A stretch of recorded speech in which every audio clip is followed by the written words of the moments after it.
하나님의 말씀 출애굽기 8장부터 10장까지의 말씀 가운데 출애굽기 10장 1절부터 2절까지의 말씀입니다.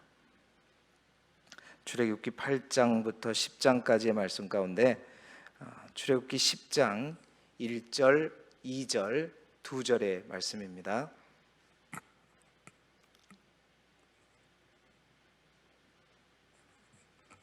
출애굽기 10장 1절, 2절, 2절의 말씀, 구약성경 95쪽입니다. 출애굽기 10장 1절부터 2절까지의 말씀을 우리 함께 한 목소리로 읽겠습니다. 시작. 여호와께서 모세에게 이르시되 바로에게로 들어가라. 내가 그의 마음과 그의 신하들의 마음을 완강하게 함은 나의 표징을 그들 중에 보이기 위함이며 내가 애굽에서 행한 일들 곧 내가 그들 가운데서 행한 표징을 내 아들과 내 자손의 귀에 전하기 위함이라. 너희는 내가 여호와인 줄을 알리라. 아멘. 오늘은 출애굽기 8장부터 10장까지에 있는 말씀을 가지고 교재에 있는 제목대로 모세의 설득과 하나님의 기적, 모세의 설득과 하나님의 기적이라는 말씀의 제목을 가지고 하나님의 말씀을 증거하도록 하겠습니다. 교재에 나와 있는 포인트 52쪽에 나와 있는 포인트를 우리 함께 같이 읽어보겠습니다. 함께 읽겠습니다. 시작. 하나님께서는 6개월간 많은 기적을 보이시며 바로를 설득하셨지만 바로의 어리석음으로 끝내 협상은 결렬됩니다. 어제 이제 본문에서부터 7장에서부터 우리가 잘 아는 애굽의 10가지 재앙 중에서 어제 7장의 첫 번째 재앙이 시작되었습니다. 피재앙이죠. 그리고 오늘 우리가 읽은 말씀 8장에 보면 3가지 재앙이 나와 있는데 개구리 재앙, 또 이재앙, 파리 재앙입니다. 그리고 이제 9장에는 가축에게 해당하는 돌림병 재앙이 이제 나오고요. 사람과 짐승에게 악성 종기가 내려지고요. 그리고 또 우박 재앙이 9장에 3가지 재앙이 또 소개되고 있죠. 그리고 10장에 보면 메뚜기 떼 재앙이 나오고요. 또 흑암이 감싼 어떤 재앙, 2가지 재앙이 나와서 오늘 우리가 읽은 10장까지 9가지의 재앙이 나오고 있습니다. 이제 10번째 재앙은 우리가 내일 보게 될 텐데요. 여러분 그렇습니다. 애굽의 10가지 재앙은 단순히 어떤 이례적인 기적의 행위가 아니라 그 행위를 넘는 굉장히 사실 큰 의미를 가지고 있는 재앙입니다. 우리는 그냥 애굽이 초토화됐다, 애굽에 난리가 났다, 이 정도로만 생각할 수 있지만 그 재앙이 주는 특별한 의미가 있지요. 그 의미를 알고 우리가 재앙을 읽어갈 때 그 재앙 속에서 우리는 새로운 깨달음을 얻게 되는 것인데요.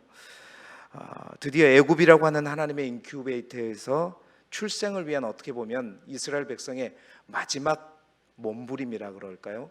또 마치 비유하자면 이제 어머니가 아이를 낳을 때 갖게 되는 진통이라 그럴까? 그렇게 비유도 할 수 있겠습니다. 애굽의 재앙은 하나님 나라 백성을 다시 태어나게 하는 데 있어서 보이지 않는 이제 영적인 싸움, 영적인 어떤 전쟁을 우리에게 보여주고 있는 것이 바로 애굽의 10가지 재앙입니다. 마지막 10번째 재앙을 남겨두고 오늘 9가지 재앙을 통해서요, 하나님은 이스라엘 백성들에게 또한 애굽의 바로와 신하들에게 그리고 오늘 이 성경을 읽고 있는 우리 모두에게 어떤 의미와 또 어떤 메시지를 우리에게 주는 것인가, 하나하나씩 알아보기에는 너무 시간이 걸리니까 전체를 아우르면서 오늘 3가지로 이 재앙의 의미를, 재앙이 주는 메시지를 함께 살펴보기를 원합니다. 첫 번째, 이 재앙은 어떤 것이냐, 어떤 의미를 갖고 있느냐, 하나님의 하나님 되심을 보여주는 것입니다. 하나님의 하나님 되심을 보여주는 것이다. 여러분, 이 애굽의 10가지 재앙을 통해서 하나님께서 가장 원하시는 것이 무엇일까요?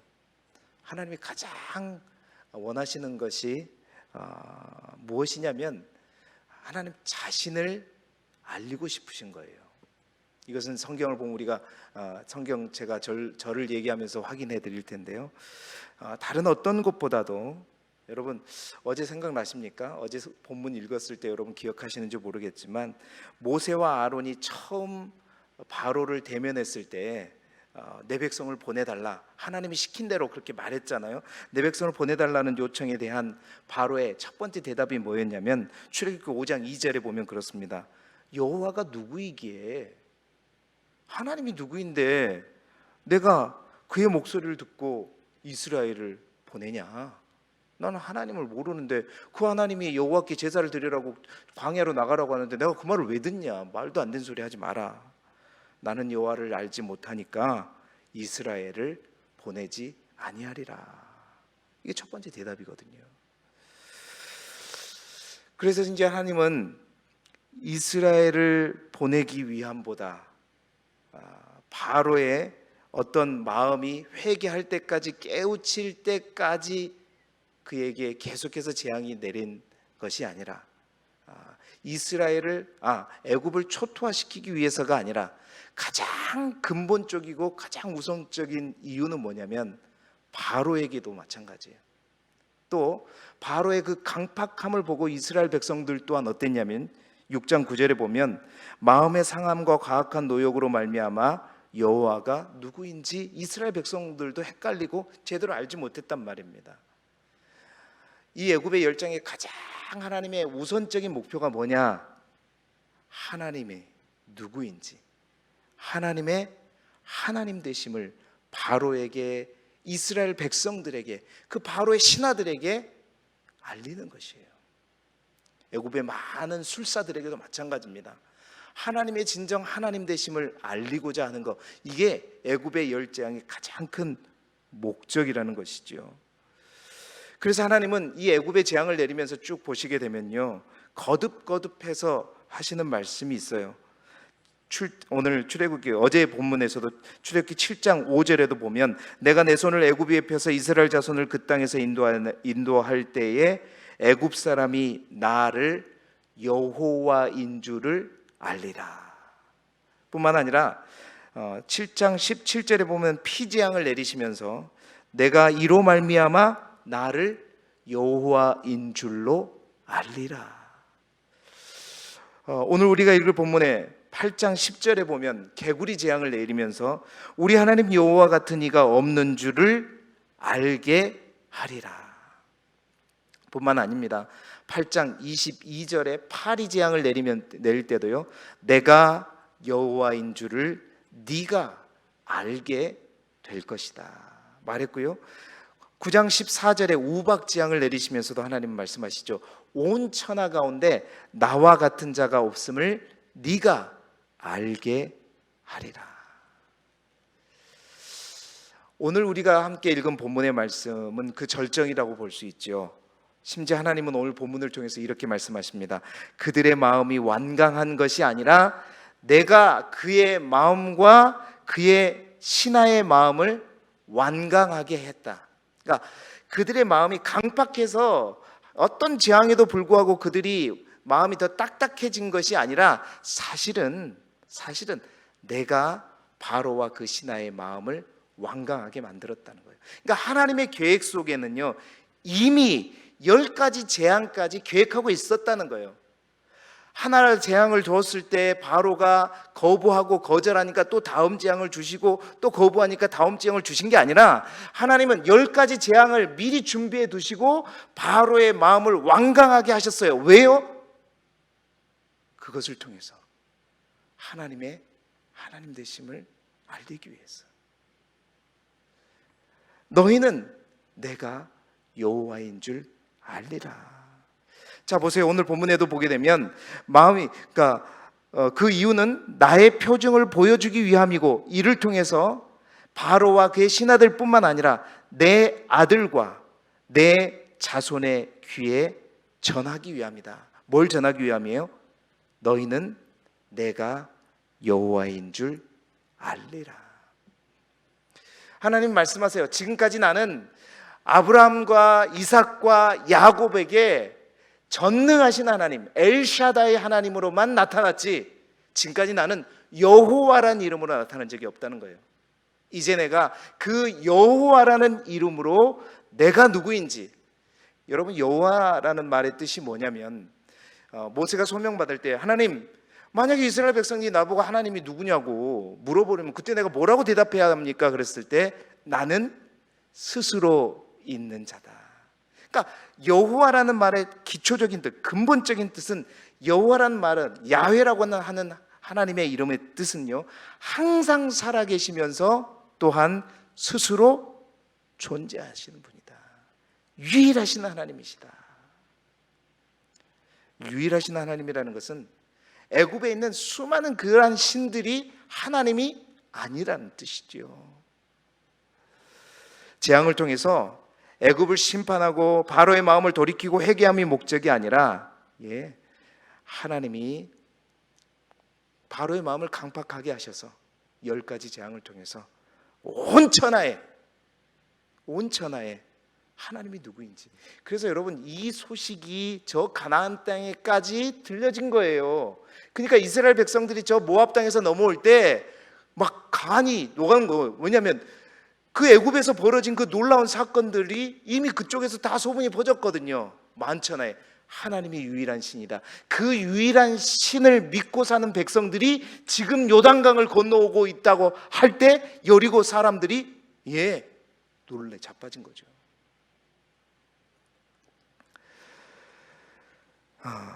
바로가 강팍하면 강팍할수록 하나님은 더욱더 강하게 역사하시고 하나님의 이름만이 더 애굽 땅과 온 세계 위에 퍼져나가는 거예요. 수요일 저녁에 출애굽기 개론 2번째 시간 때 실제로 이 10가지 재앙이 당시 애굽 사람들이 섬겼던 신들을 심판하는 사건임을 제가 자세히 말씀드릴 텐데요. 즉 그것은 뭐냐? 애굽의 10재앙은 너희들이 믿고 따르고 너희들이 붙들고 있는 그 신들이 참신이 아니다. 내가 바로 여호와인 줄을 알게 하리라. 하나님만이 온전히 스스로 계시는 분이시고, 항상 함께 하시는 분이시고, 또한 유일하신 신이다라는 사실을 알리는 거죠. 여러분, 그래서 그 애굽의 10가지 재앙을 통해서 애굽의 어떤 신도 이스라엘의 출애굽을 막는데 아무런 힘을 발휘하지 못하죠.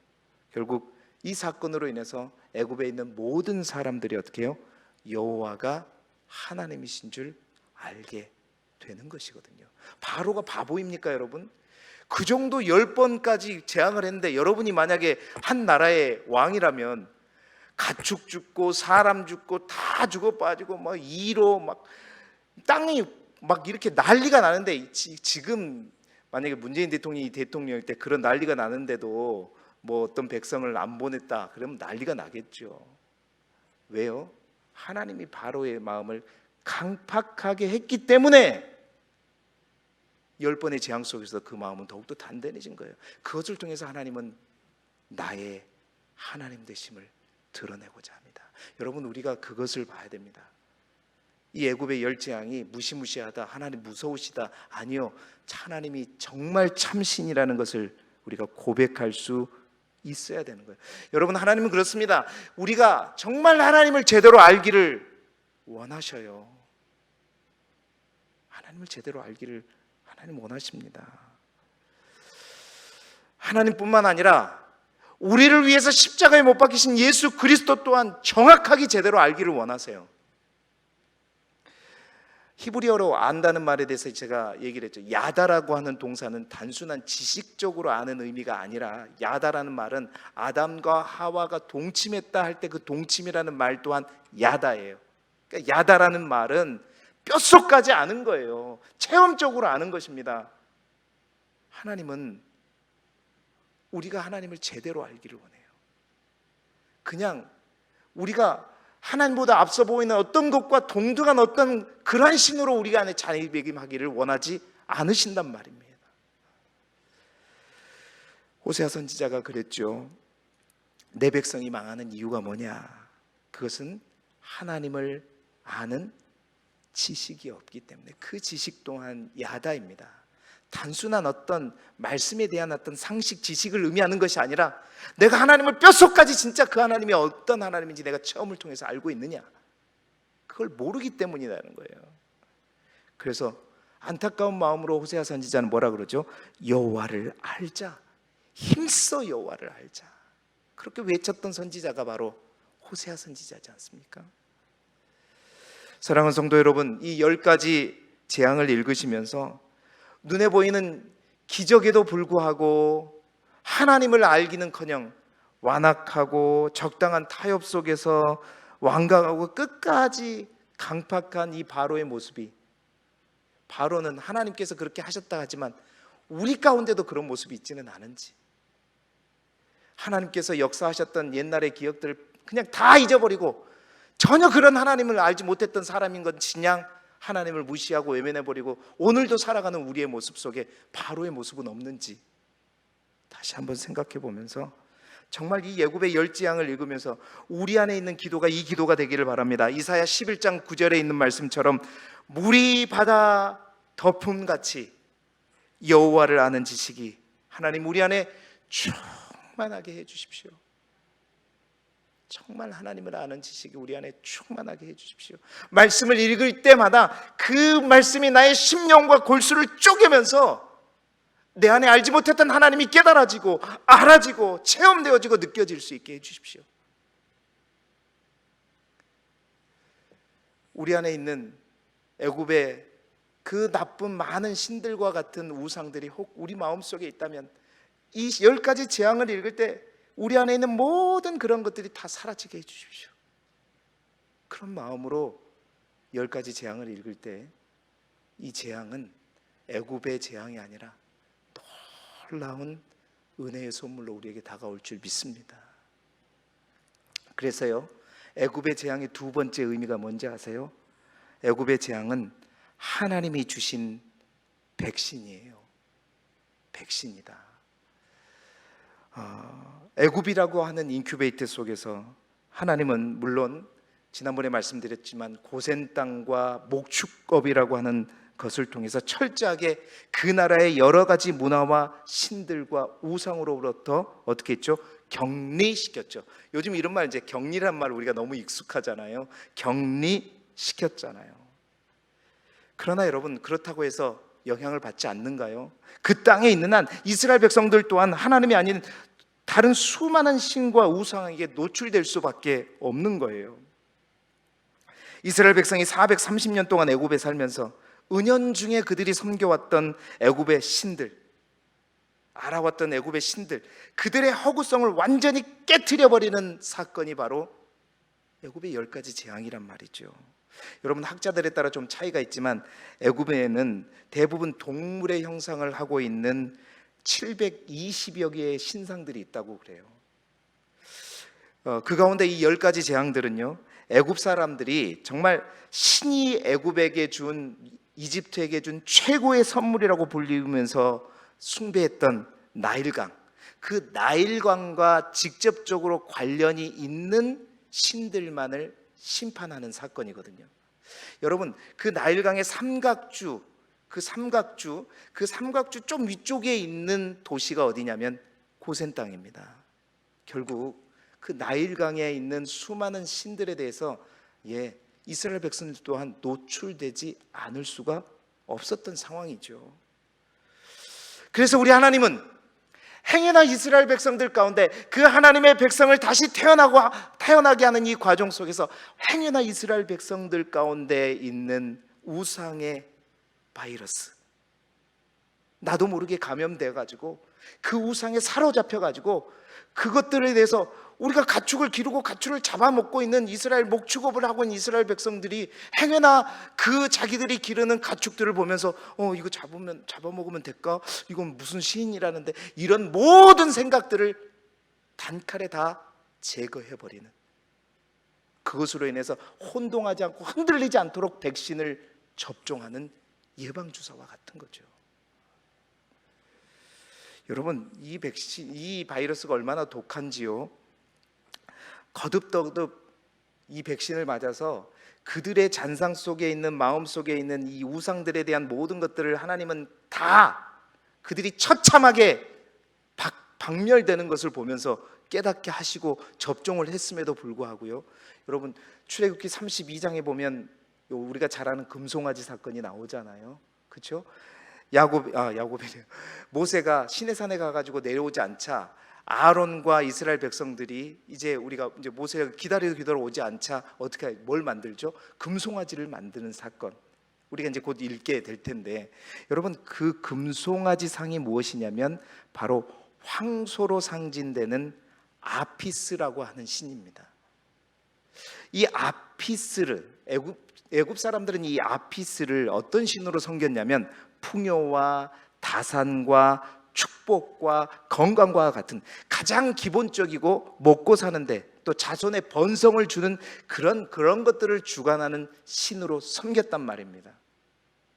모세가 자기들의 인도자들, 리더자가 오지 않자 그들 가운데는 두려움이 쌓였죠. 그러자마자 그들은 뭐예요? 금송아지를 부어서 만든 거예요. 그렇게 예방주사를 맞았음에도 불구하고 어디서 맞았어요? 9장에 보게 되면, 보세요, 9장에 보게 되면 내 가축과 말과 나귀와 낙타와 소와 양에게 뭘 주냐면 하나님께서 심한 돌림병, 개역 한글 성경이 그거를 악질이라고 얘기하죠. 그 악질을 돌려가지고 그 가축들이 싹 다 죽어버리게. 그때 이스라엘 백성들 가운데, 야, 저 소가 아무것도 아닌데 저 애굽 사람들 바보 같구나, 분명히 그렇게 깨달았어요. 역시 하나님만이 유일한 신이라고 생각했지만 이 바이러스가요, 남아있는 이 바이러스가 그 상황이 되니까 어떻게 해요? 자기도 모르게 자기가 가지고 있는 금은보화를 다 모아가지고 금송아지를 딱 만들어내버리잖아요. 만약에 애굽의 열장을 통해서 그 백신을 접종받지 않았다면 이들은 애굽의 신을 어디까지 갖고 갔을까? 가나안 땅까지 가지고 갔을 거예요. 그렇습니다. 애굽의 열장은 하나님의 백신이었습니다. 우상이라고 하는 바이러스를 더 이상 그 바이러스에 의해서 우리가 감염되지 않도록 주사하는 예방접종이었던 것이죠. 그렇습니다. 코로나19도 그렇지만요, 절대적인 백신은 사실은 없는 것 같습니다.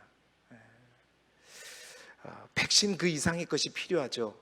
그것은 우리가 내일 10장을 통해서 함께 만나볼 텐데요, 하나님은 당신의 백성들을 다시 태어날 때 이 보이지 않는 영적인 전투 가운데 이렇듯 당신의 백성들을 위해서 세밀하게 예방접종을 시키면서 그들이 건강한 모습으로 태어날 수 있도록 세심하게 아낌없이 이스라엘 백성들을 위해서 함께 하신 것입니다. 여러분, 이 하나님의 마음이 보여질 때 어찌 이 애굽의 열장이 무시무시한 재앙으로만 읽혀지겠냔 말입니까? 마지막으로 이 애굽의 열장은 어떤 의미인가? 하나님의 특별한 사랑을 또한 보여줍니다. 하나님의 특별한 사랑을 보여주셔요. 재앙이 처음에는 약하게 시작했죠. 바로의 강팍함으로 인해서 그 재앙의 강도가 점점 강해집니다. 그래서 제일 처음에는 자연에게만 해당이 됐던 그 재앙이 이제 가축에게로 확대되어 가고 그 가축에서 이제 사람에게까지 확대되어 가는 거죠. 그러한 재앙의 과정 속에서 우리가 알게 되는 한 가지 중요한 사실이 있어요. 특별한 배려를 우리가 보게 되는데요, 그 10가지 재앙 중에 치명적인 재앙들 같은 재앙들은요, 같은 애굽 땅에 있을지라도 이스라엘 백성들에게는 임한다, 임하지 않는다? 이스라엘 백성들에게는 임하지 않아요. 이스라엘 백성들은 구별해서 가려서 똑같은 애굽 땅에 살고 있음에도 불구하고요, 그 대표적인 재앙들이 그런 재앙입니다. 파리 재앙, 악질 재앙, 우박 재앙, 흑암 재앙, 그리고 장자 죽음 재앙. 무시무시한 이 재앙들만큼은 어떻게 해요? 고센 땅에는 임하지 않습니다. 여러분, 이것은 재앙을 통해서 하나님께서 이스라엘 백성들에게 주시는 특별한 사랑을 표현하는 것이죠. 여러분, 출애굽기 6장 6절로 7절에 하나님께서 모세에게 출애굽 계획을 말씀하실 때 이렇게 약속하셨어요. 강한 손과 편팔로 여러 심판들로서 너희를 속량하여 너희를 내 백성으로 삼고 나는 너희의 하나님이 되리라 약속하셨죠. 여러분, 사실 지금까지 고센 땅에 거했던 이스라엘 백성들은 누구의 백성이었습니까? 누구의 백성이었죠? 실제적으로는 바로의 백성이었어요. 애굽에 사니까. 그러나 이제 하나님께서 이제 너희는 바로의 백성이 아니라 내 백성이다. 내 백성이다. 그래서 내가 지키고 내가 돌보고 내가 함께 하겠다. 하나님이 약속하셨는데요. 여러분, 예레미야 31장에 가보게 되면요, 이 애굽에서의 하나님께서 하신 약속에 대해서 이렇게 비유합니다. 31장에 보면 예레미야를 통해서 하나님은 새 언약을 하는 것에 대해서 말할 때 이렇게 얘기하죠. 하나님께서 이스라엘 백성들과 애굽 땅에서 맺었던 언약을 상기시키면서 그 언약이 깨졌다. 그래서 나는 새 언약을 이제 너희와 할 것이다 하면서 그 옛 언약, 애굽에서의 그 언약을 상기시키면서 뭐라고 표현했냐면요, 하나님께서 이렇게 재밌게 표현합니다. 내가 그들의 남편이 되었었다. 애굽 때 내가 그들의 남편이 되었었다. 이 말은 뭔 말이에요? 이 출애굽기 6장 6절로 7절의 이 약속이 뭐냐면 하나님과 이스라엘 백성 간의 뭐예요? 혼인 서약이었다는 거예요. 내가 이스라엘 백성의 남편이 되었는데 그 이스라엘 너희가 그 언약을 깨트려 버렸단 말이지. 그래서 이제 내가 너희와 새 언약을 체결하려고 한다. 그것이 바로 예레미야 31장에 있는 말씀이거든요. 여러분, 하나님께서 우리에게 혼인서약을 하시면서 검은 머리가 뭐가 되도록? 팥뿌리가 되도록 내가 너희를 사랑한다. 사랑한다. 사랑한다. 아낌없이 주시고 아낌없이 베풀어 주시는 이 사랑. 사랑하는 성도 여러분, 이 사랑에 우리가 등 돌리지 않기를 주님의 이름으로 축복합니다. 정말 우리 또한 검은 머리가 팥불이 되도록 정말 우리도 하나님만을, 오직 주님만을 살아가는 저와 여러분이 되시기를 소망합니다. 그렇습니다. 여러분, 애굽의 10가지 재앙은요, 그저 무시무시한 무서운 심판의 하나님만 우리에게 보여주는 것이 아니라, 그러한 심판의 하나님은 하나님이 알지 못하는 저 바로와 애굽의 백성들에게 보여주는 모습이지만 이스라엘 백성들에게는 정말 세밀하게 챙기시고 그 난리 가운데서도 챙기시고 보살피시고 아낌없이 사랑하시는, 정말 하나님은 요즘 젊은이들이 말하는 말로 사랑꾼? 사랑꾼? 어떻게 이 애굽의 재앙 가운데서 이 사랑을 얘기할 수 있겠습니까? 그런데 그 난리 속에서도 우리를 향한, 이스라엘 백성을 향한 하나님의 사랑의 것은 여전히 피어나고 있다. 할렐루야. 두려움과 공포가 아니라 이 특별한 사랑에 우리 모두가 눈뜰 수 있기를 소망합니다. 여러분, 애굽의 10가지 재앙을 통해서 심판하시는 하나님만 바라보는 것은 그 심판의 절반만, 반쪽만 바라보시는 것입니다. 우리의 영적인 건강을 위해서 예방접종과 끝까지 챙기시고 구별하시는, 독수리의 날개 그늘 아래 우리를 품으시는 그 사랑의 하나님을 어째 우리가 몰라서 되겠습니까? 우리가 그 하나님을 잊어서 되겠습니까? 호세아 선지자의 선포처럼 오라, 우리가 여호와를 힘써 알자. 정말 이 새벽에 졸지 말고 하나님을 힘써 알잔 말이죠. 정말 오늘 복된 주일에도 그 하나님을 정말 더욱더 알아가는 귀하고 복된 날이 되기를 그리스도 예수 이름으로 축복합니다. 기도드리겠습니다.